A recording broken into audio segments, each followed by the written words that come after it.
Well, we're definitely really close in the playoff standings, and every game matters for us making it to playoffs or not making it. So I'm not really looking at every individual team, but I just want to win every single match and get better every match. And I feel like as we did last split, we kind of had a rough start, but things are definitely coming together better. We're having better practices, and I genuinely see the improvement. So I just want to make sure we get cleaner and cleaner as we get closer.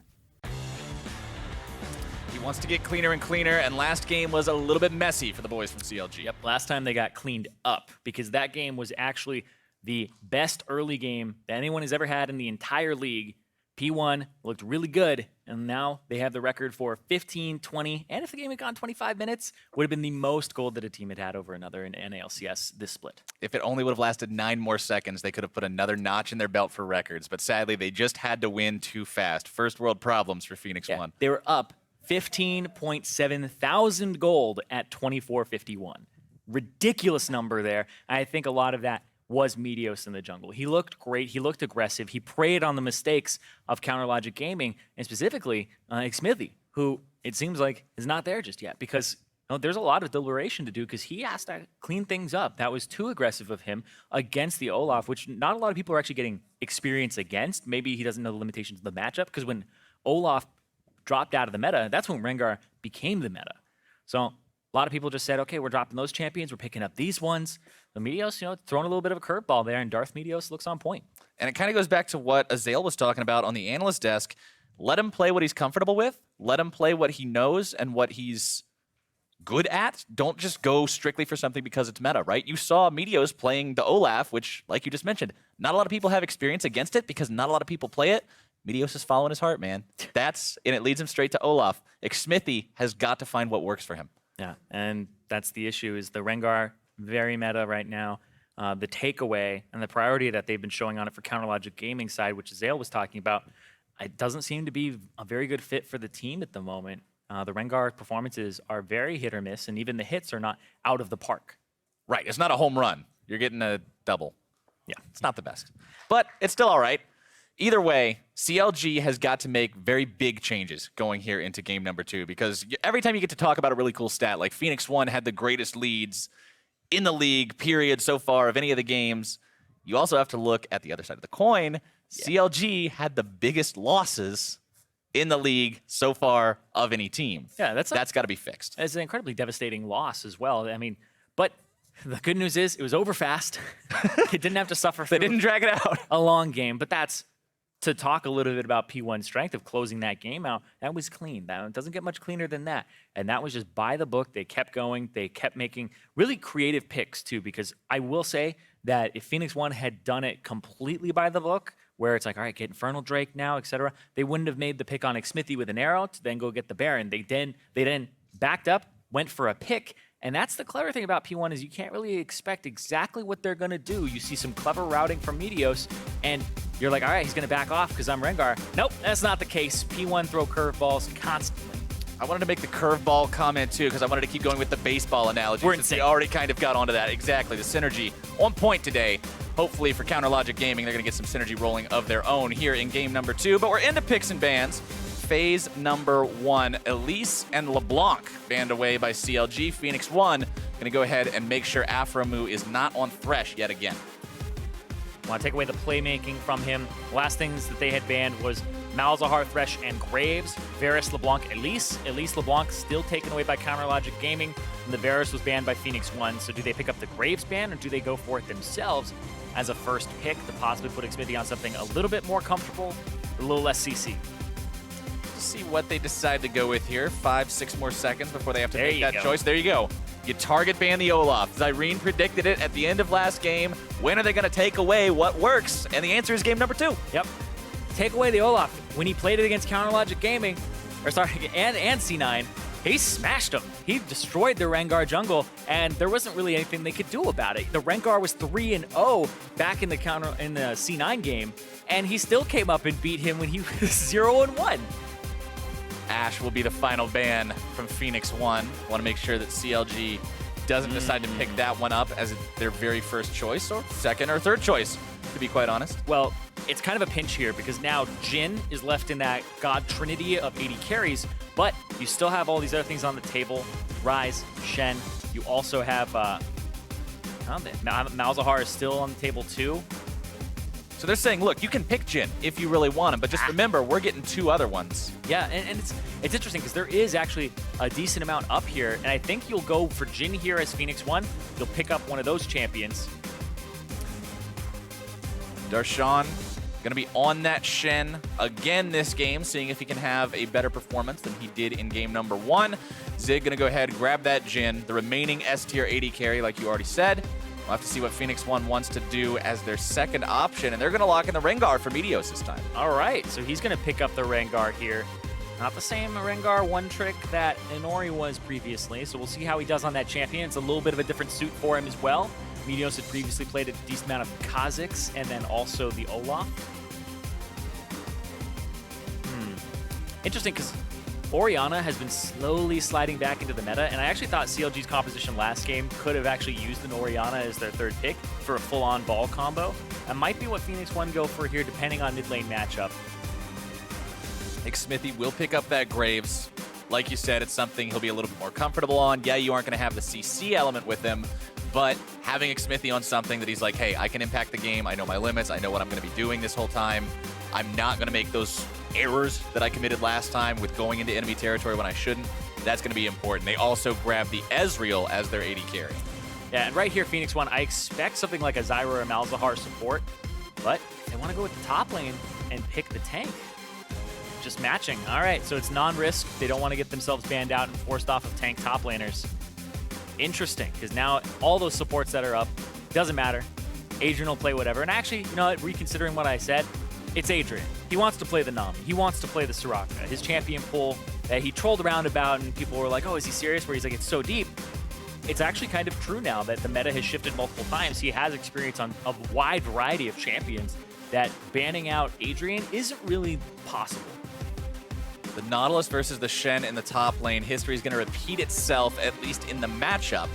CLG hoping that it doesn't repeat itself in the result. Of course, Phase 2, the bans are starting, and the first one for Phoenix 1 this time is going to be that Aurelion Soul instead of the second. Yeah, if it's your given ban, then use your other bans as reactionary to what they ban.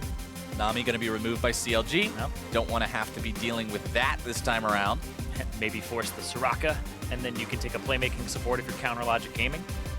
We have talked about how Aphromoo is good on those playmaking supports. He's the kind of guy who can lead the team, call the shots, and set things up for success. Maybe that's what they want to do. Maybe that's going to be one of those big switches that they flip this game to change the strategy from game number 1. Yeah, it's so interesting, too, because Phoenix 1 banned the Malzahar out, which is what you would expect to be paired with the Graves for the point-and-click CC.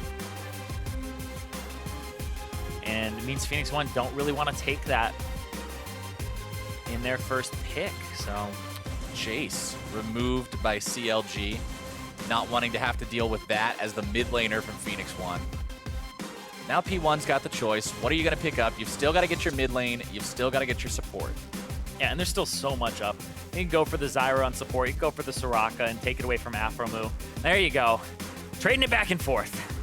Adrian going to be piloting that one this time around. You know that's a troll hover. Do I? I don't know. I mean, don't tell me that. I kind of feel bad because Stixxay used to always do the Warwick hover, but now that Warwick's a champion that might actually realistically be played in LCS, it doesn't have the same impact. It's a bummer, man. Possibly Thresh, maybe? You can hear the crowd cheering. They want to see that Blitzcrank get locked in, and honestly, I mean, I wouldn't mind seeing it either, but not today. Orianna locked in. Yep, I thought that this should have been the pick instead of the Jace last time for Counter Logic Gaming to have a full combination and a mixed palette of damage. But now, they pick it up so that Phoenix 1 don't take it as their last pick, and they have the huge combination, because this would be so deadly if you allowed the Orianna to go over to Phoenix 1, because it's the ball combination, then Soraka Silence on top of the Shockwave, so there is no counterplay. There's literally no counterplay once it happens. Yeah, the Rengar jumps in, the ball happens, everybody gets juxtaposed right in the middle of it, and all of a sudden you're on a silence field. You're just dead by the time anything ends. Aphromoo gonna be playing the Bard this time around. Yep. A little bit of lack of hard CC here that's reliable for Counter Logic Gaming. The taunt is quite good. The Orianna will have to get the Shockwave out for Smithy to blow up people, but that's a level 6 requirement. So the early game here from Xmithy, I expect some farming, and we'll see what he does to influence the lanes, because Afromu will have to be on point with the bindings. Yeah, you can see some amazing setup plays coming out from Bard if the Tempered Fate and the bindings can find their way onto the right targets. That being said, Bard is also one of these champions where when things go wrong with him, they seem to go hilariously wrong. So CLG hoping that they go hilariously right instead. Syndra will be the final pick for Phoenix 1. And Phoenix 1, if they win this match, that's 3-0 with Meteos so far. One of them against Cloud9, one of them against Counterlogic Gaming, and they're looking pretty good right now. They had a little bit of a slump that they were coming into, and then this seems to have turned it around a bit here. And you also got to remember, if Phoenix 1 wins this, that's going to set these guys' head-to-head record to even. Yep. It's not going to be CLG favored anymore, so then if we get to the end of the split and for some reason they're sitting on a tied record, goes to a real tiebreak. And actually, I want to touch on this too, because once the tiebreakers are 1-1, it's then game record. And Phoenix 1 have the second best game record in the league. TSM has too many 2-1 matches, so they actually played way more games and have more losses. Phoenix 1 is 16-8 right now, 66% win rate, whereas a team like Cloud9, I believe they're at 68 instead of 66. So they're it's really that close. It's really very, very, very, very similar. So Phoenix 1 definitely wanting to find their win here, put CLG in their place, make up for the loss they experienced to this team earlier on in the split. Like we mentioned, that series, 3 games. 1 game was very one-sided for CLG. 1 was very one-sided for Phoenix 1. The last one, Phoenix 1 was ahead, and then ultimately ends up throwing the game. CLG mounts a comeback, and that's how they find their victory. So this time around, Phoenix 1 not looking to let that happen. They are the ones who want to be looking to make sure they lock this one away very clean. CLG coming out of the base. Everything might get interesting as there's a lot of pings coming out in the river.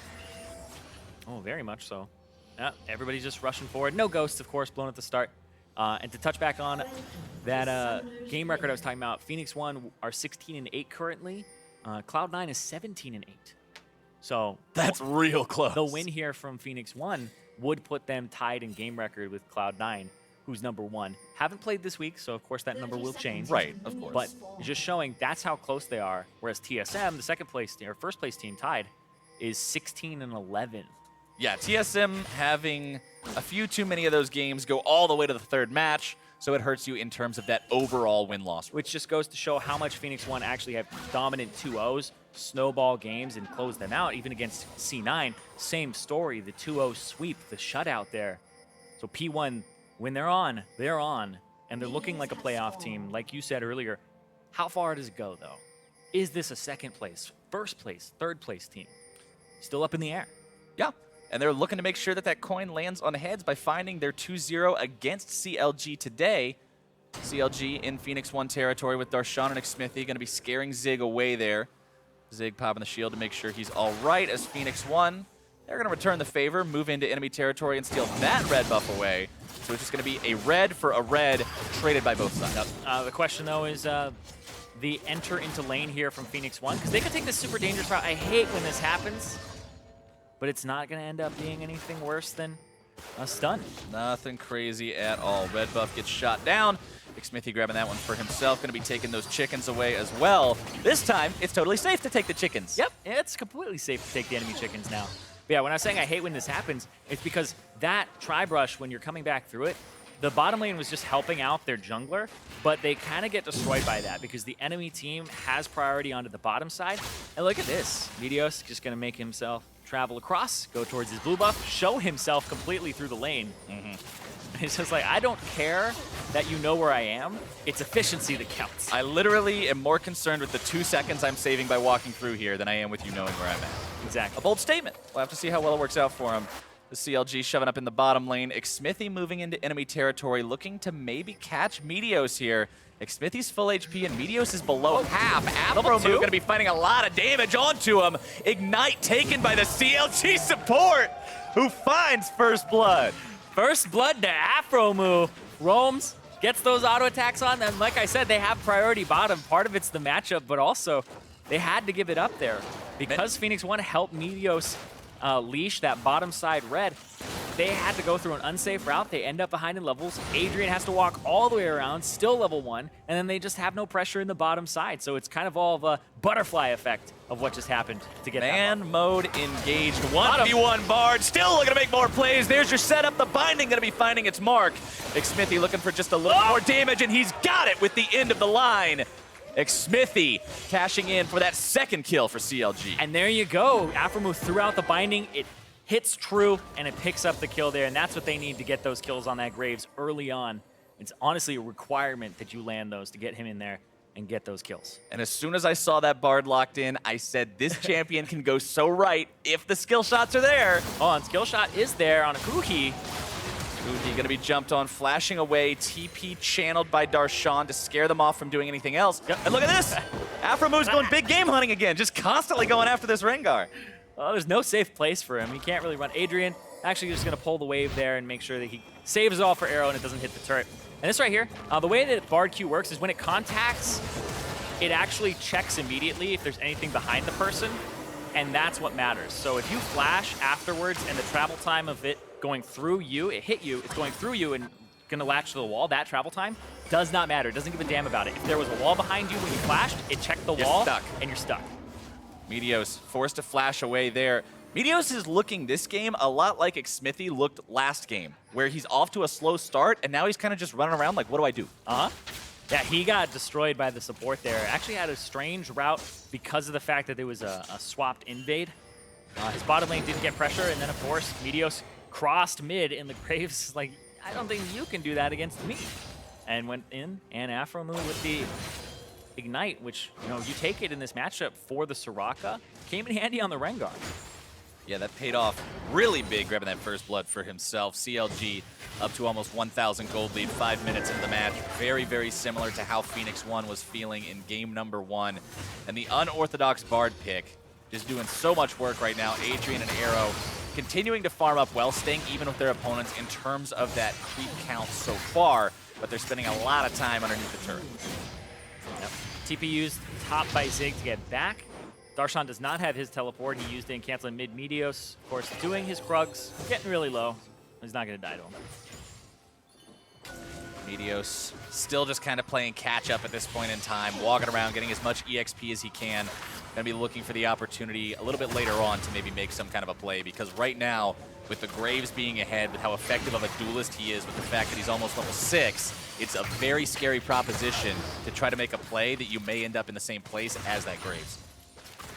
Yeah, and as the Rengar, you really want to rush the level 6. But the Graves is still ahead. Meteos took a back, and Graves about half a level up here, but also up in the fact that he has more items, that he's going to be able to actually bully him around, and he went for the Tracker's Knife again on Graves, so he's just looking to keep track of Meteos. Very common from Xmithy to actually go Tracker's Knife and look for the enemy jungle, and that's what he likes to do, is get the pressure that way. Hey, it helps to be able to do extra damage to people, but sometimes you can just keep track of them. It does that much more.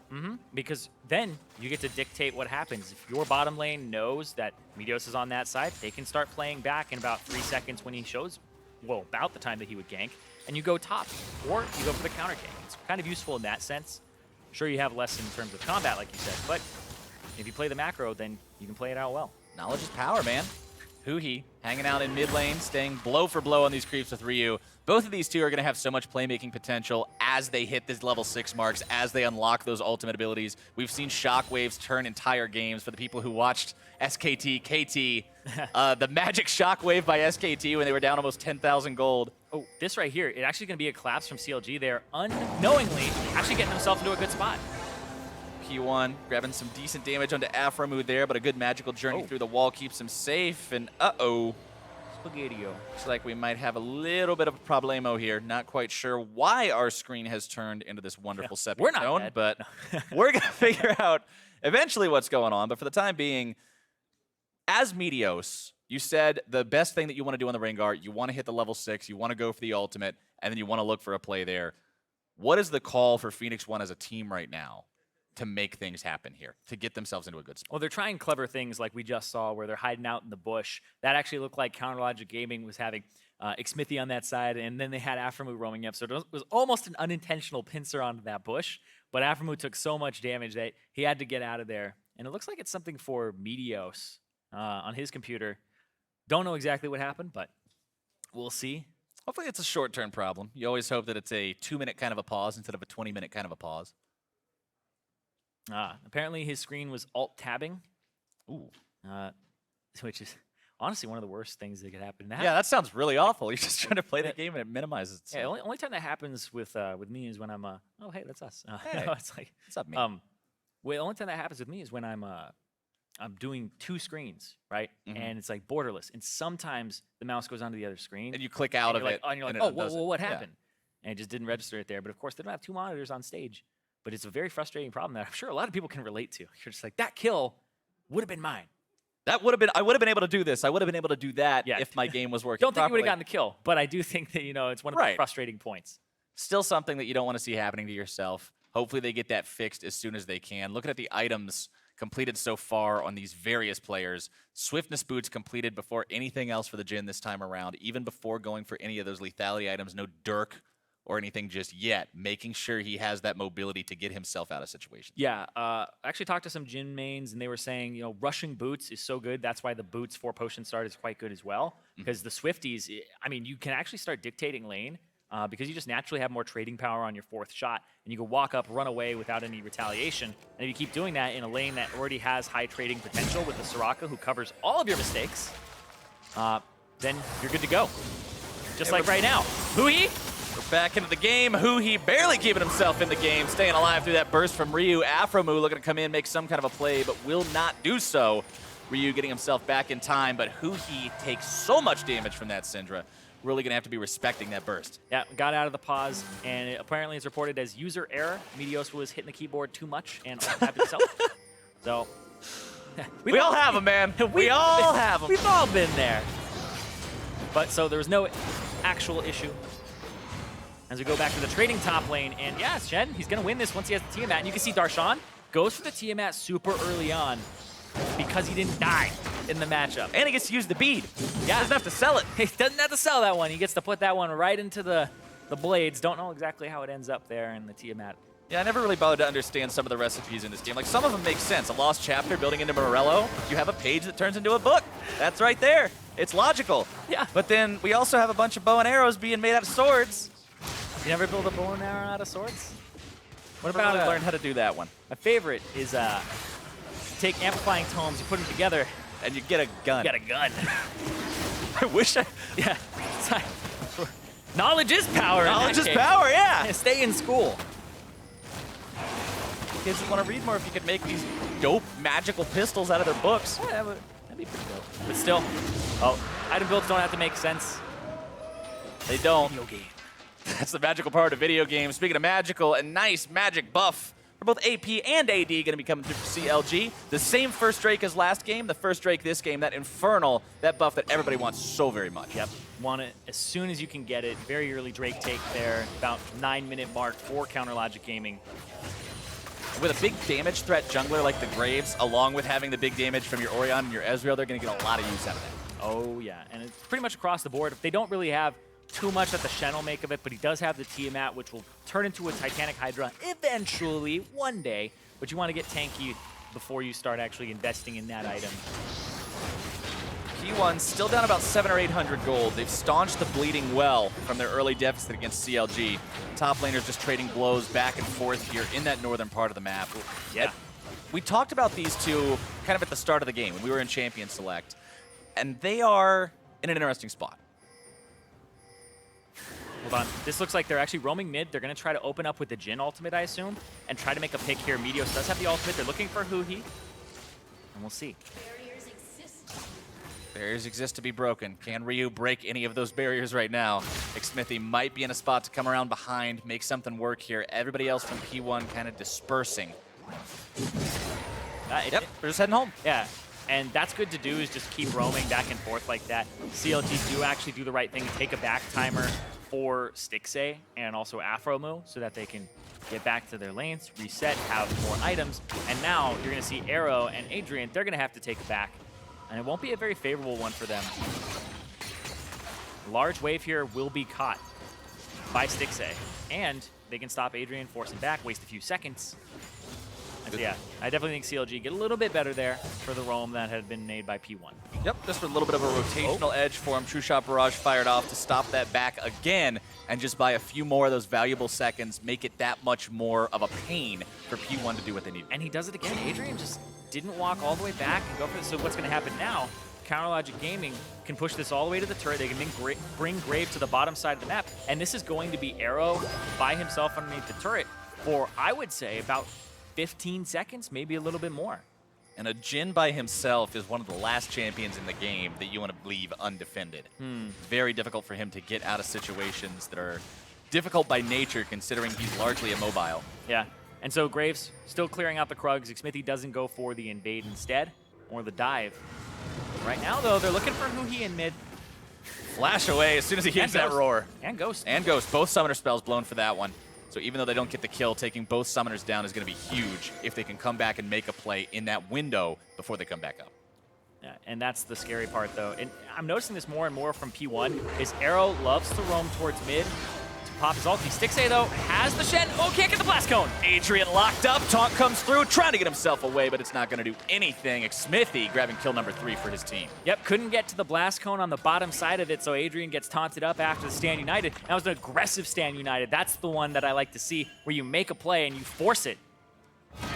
Curtain call opens up. Meteos coming in, looking to make some kind of a move here. Ryu wants to find some damage if he can, but not going to be making it happen just yet. Darshan going to be knocked up underneath the enemy turret. More damage coming through. Stun's not going to be finding anyone. Stixxay, now the target, going to be taken very low. Arrow still looking to find damage, but he's got to be careful. Huhi rotating over.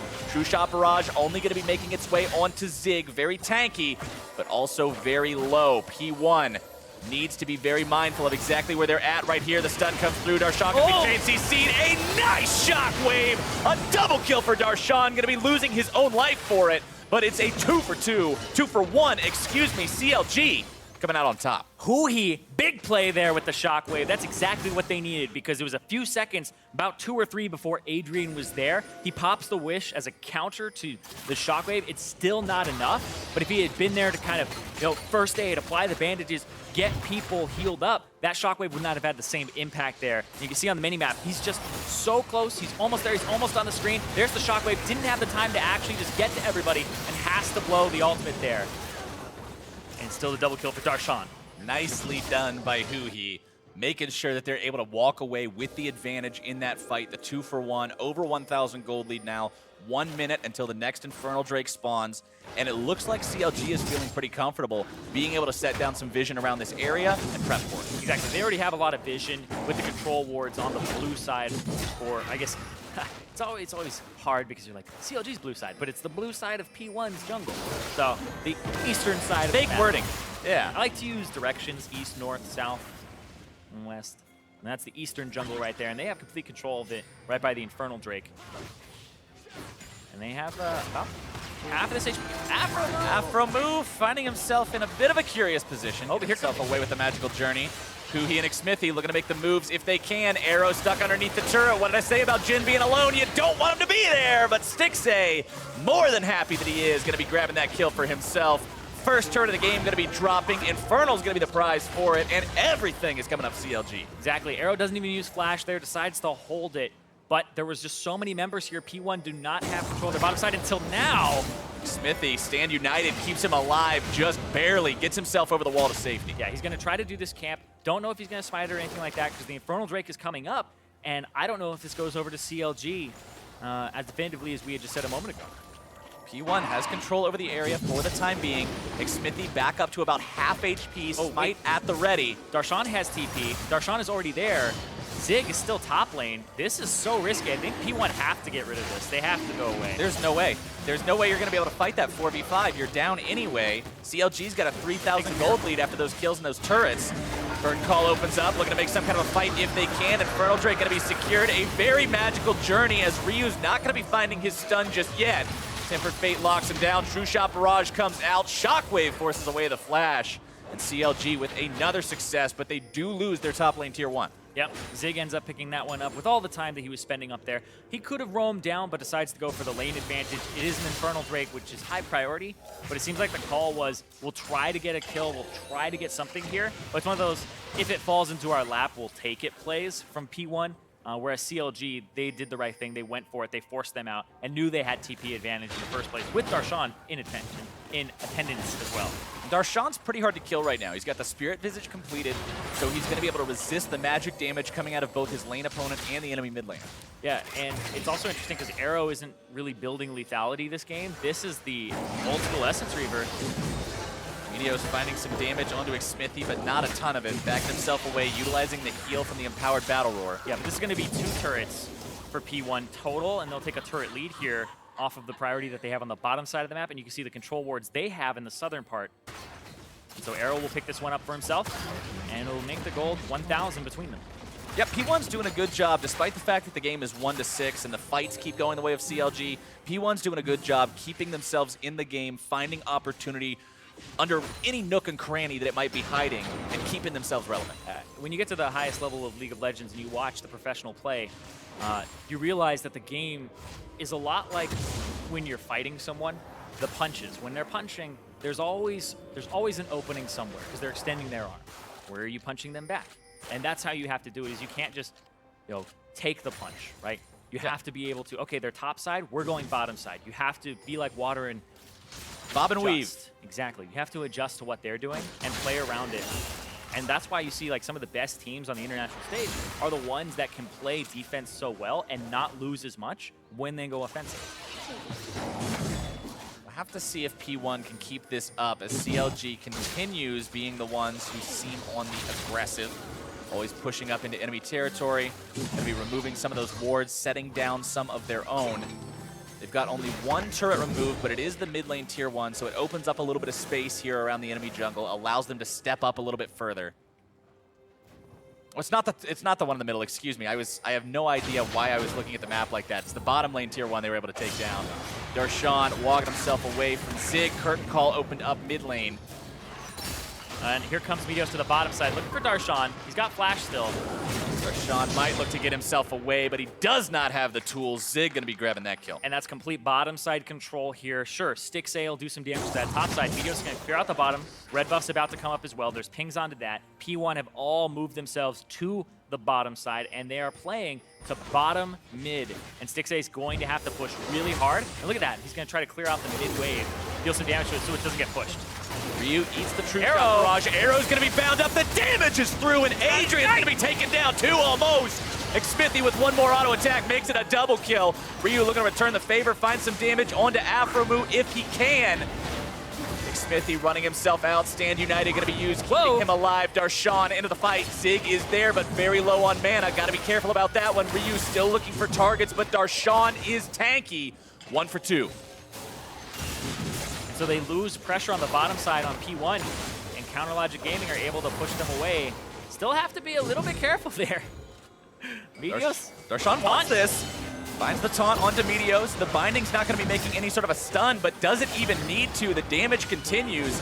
Meteos trying to cleanse those slows. It's not enough, and Darshan grabs that one. That's one of those times you go, did he have flash the whole time? Because he used it like right after everything. He didn't use it to dodge the taunt, didn't use it to get over a wall and escape. Use it to put himself a little bit further ahead. We'll see, because it looks like it is a cooldown. Looks like he had it the whole time. Ryu does actually take a decent chunk there, and then Adrian has to... Oh man, Adrian has like nothing left in the tank. You can't heal people like that. He gets chunked out. The shockwave ends up blowing him up, so he has nothing to offer. And that was a really split fight by P1, but big props to CLG there for punishing that, because they were in a situation where their top side, they were pushing it in. They could just handshake and say, all right, bottom side, you go in, and we'll end up taking the top. But they forfeit mid in that point. And so they had to make a play like that. And so Huhi Shockwave was very important. But I think Xmithie gave him a lot of criticism last game for the matchup he had against the Olaf and how he was playing it. In this game, he definitely punished Meteos early on his Rengar and made it so that we're looking at a 4-0 and 4 Graves. It's very scary with a black cleaver. Xmithie is doing exactly what we wanted to see Xmithie do. We said this is the player on CLG that needs to step up. This is the player who's lagging a little bit behind when you compare it to the improvements that his teammates have made. And the difference between Game 1 Xmithy and Game 2 Xmithy can't be understated. Yeah, on a much more comfortable champion for him. Had the assistance in the early game. Afro Moon was able to put Meteos behind. And I think, like, overall, just looking at the members of CLG, Stixay, like, he's adapted his build. Doesn't have boots yet as well, and the gold lead, which we had just seen a second ago, both Xmithy and Stixay are significantly ahead of their lane opponent in CS, in kills, assists, and so they're doing a really, really good job right now. And I also like the fact that Stixay bought the Executioner's Calling very early on to deal with the Soraka, and just didn't leave it up to the Morellonomicon, which comes into play once they have low HP. But this is consistent. And CLG, looking for a cross-map play here. Zig, no teleport. He's going to have to truck it here. Zig can't work his way into the fight. Curtain Call going to be used, but it gets canceled out by the Tempered Fate. Baron going to be taken down to about half HP. Phoenix 1 wants to stop this, but they got to be careful. The health bars are low. Ryu is going to be bursted. Adrian 2. Darshan looking to find even more onto Arrow. Walking himself out, trying to stay alive. Darshan going to be eating some damage. CLG's focus is split. They're able to find Baron Nashor, and now they turn back onto Phoenix 1. Zig is the target, trying to find a way out of this one, but there's no way out today. Stixay grabbing the kill, and CLG has found an awesome bout of momentum. Darshan running through. He's got home guard. He's looking for Arrow. Can't quite find the taunt onto his mark, but he still does a lot of damage when he actually hits him. Arrow trying to get himself away. Afromu coming up with the wall, using the blast plant. Magical Journey set up into a spot, so Darshan's able to lock these guys down. There comes your taunt for the kill. I don't think I've ever seen that one before, but Meteos now one hit from death. Adrian nearby to keep him alive, going to be channeling those heals, but CLG is looking good in game number 2. Yeah, they make all the right moves there. They get the Baron, they force it when they know the Zig doesn't have teleport, and then the fight starts up. And look at that, they caught Ryu again! Ryu just deleted off the face of the world, inhibitor down in mid lane, and the CLG push continues. Yeah, they're going to push you. They have Baron. They're going to say, you did it in 24:51? CLG, they're going to try to do better. We're going to beat you even faster. Darshan locked up underneath that Nexus turret, getting himself out of the aggro for now. We got him! Xmithy with a nice shot. Nexus turret number 1 is history. Zig's going to be joining it now. Meteos jumps in, but all for nothing. Darshan very, very close to grabbing the kill on that one. Stixay is the one who goes on the rampage. Xmithy finally gets a death before the game ends. 23-20, CLG. Looks like they may be forced to retreat here. He's trying to bob and weave these bullets in between these guys, but CLG gets themselves out in a way that they don't sacrifice any lives to that. I don't think they're going to get the record time, but they are going to be close. Nope, they're not going to get the record for the series. But this right here, they walk onto the ball. They didn't really have vision. They had to face check it, I guess. And they're just so desperate. I like the Bard play to actually interrupt the curtain call there, because that's the big deterrent that Arrow would have, and now he has to play at a much less effective range and be right up in the face of all these guys. Darshan as well punishes there and picks up a kill for himself after getting Ryu into taunt too. And then Zig walks forward, but the Baron's gone. And this is just insane. That crack that you heard right there, that's the Black Cleaver. The way that Black Cleaver works on Graves is it's actually a stack per bullet that hits the person. So he gets 6 stacks onto Zig after 2 shots. It shreds the armor. Very, very powerful. And remember, that's not just for him. That helps the damage from his allies as well. The physical damage coming from the Shin, the physical damage coming from the Ezreal. They both get that much softer of a target to collide with. Yeah, absolutely. It's just really big.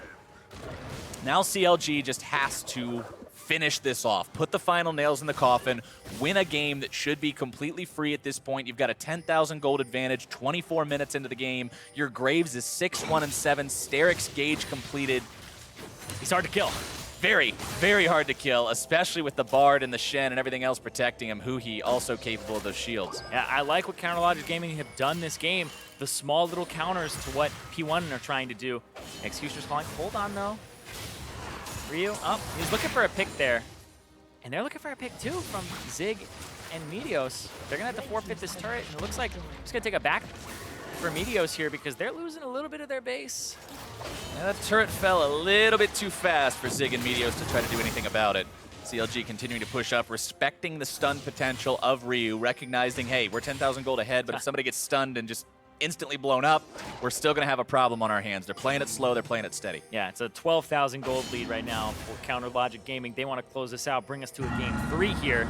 Both these teams, they seem to be able to play. He hit a blast cone. Yeah. He hit a blast cone. Woo! All right. Go for a ride. Rengar ult.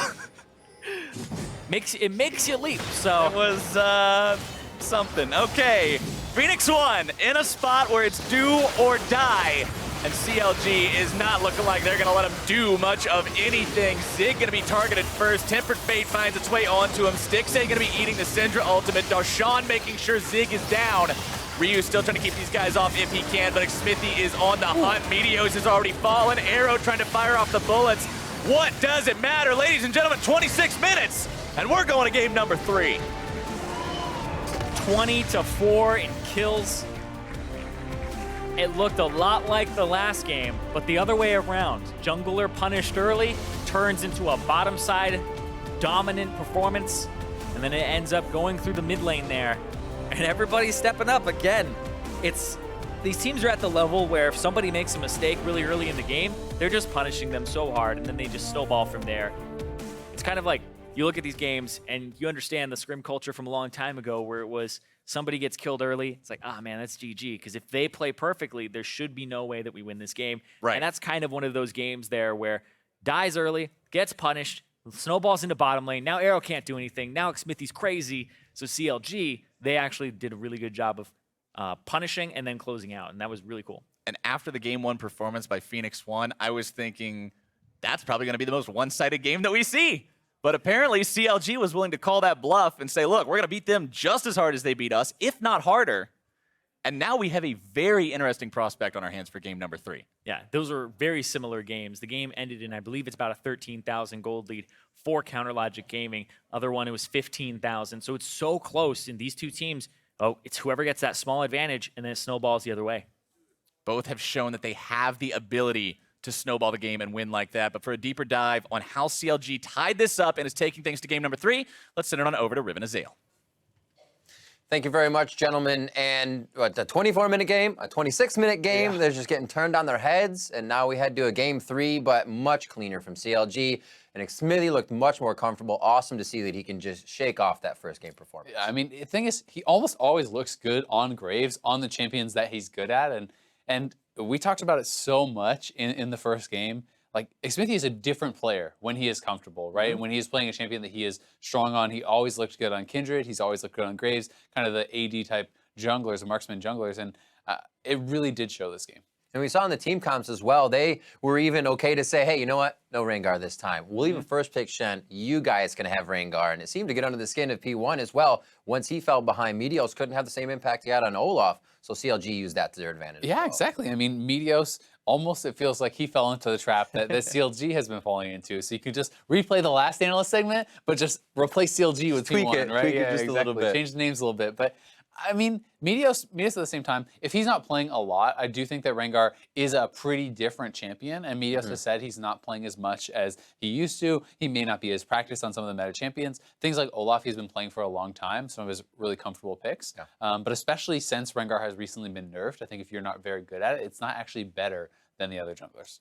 And we'll show our first replay coming in here, a CLG fight in the mid lane, 3-for-1. These got a little scrappy, but it did show P1 kind of overstaying and thinking they can get the better of these situations. Yeah, and I mean, at this point, they were already quite a bit behind. And the nice thing about that Bard ult from Aphromoo is that it's actually zoning 2 people off of Arrow, so they can push forward and actually get onto Arrow and be able to take him down very, very quickly. And, you know, I think a lot of credit has to go to Darshan this game, too, because Darshan is someone who had...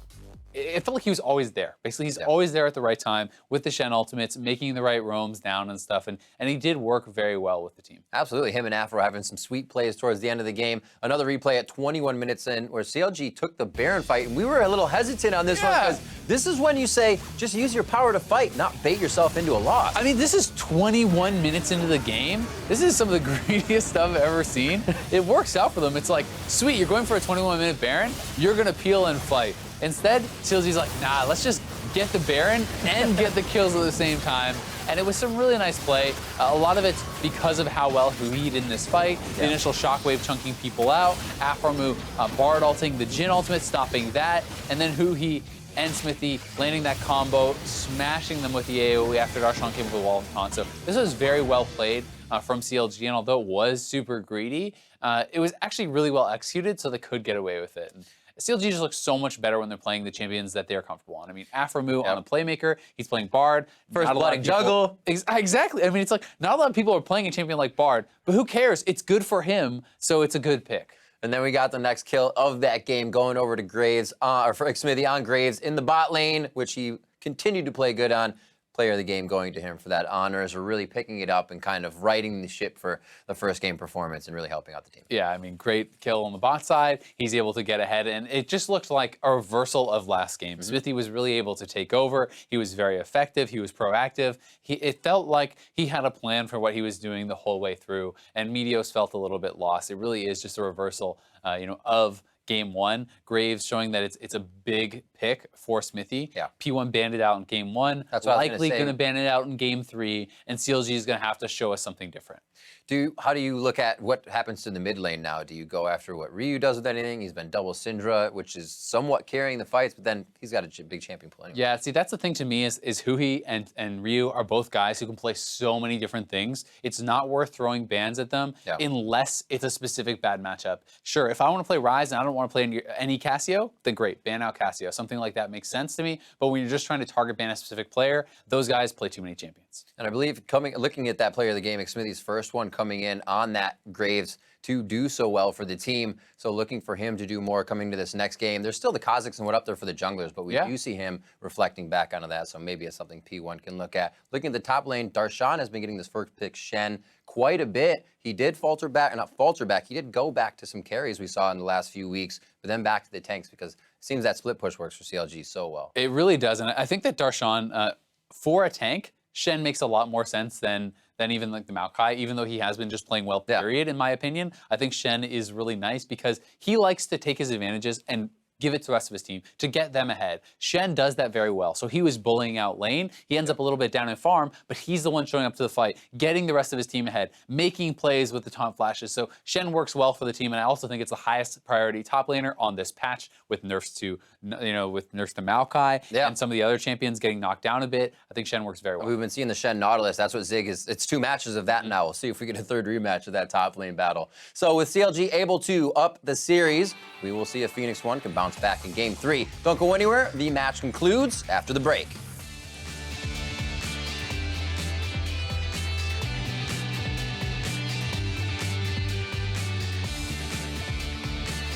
Trevor, go. Hit Nautilus, hit Nautilus. No. Sun. I'm watching. I have ulti still. I got their backline. Okay. Oh, I got not. Didn't ult to me. I have shield for you. Kill. Watch Syndra. Watch Syndra has Syndra. nothing. You guys can end. If he doesn't do anything. Bring her flash. Ulti J. Got him. Nice. Watch in. Jin. End. Don't let me die, guys. Yeah, end. Alright, we got it. Good shit. Nice.